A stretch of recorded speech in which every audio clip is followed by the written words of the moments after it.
বরফের পাহাড়, বরফের স্তূপ জমে আছে টরন্টোর প্রতিটা অলিতে গলিতে। মেইন রাস্তাগুলো পরিষ্কার হয়েছে, কিন্তু মেইন রাস্তার বাইরে যে অংশটা আছে সেই অংশটা অলমোস্ট সব জায়গায় এরকম বরফে ছেয়ে আছে।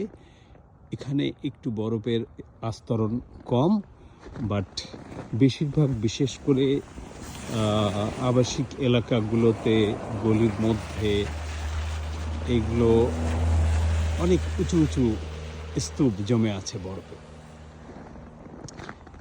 তো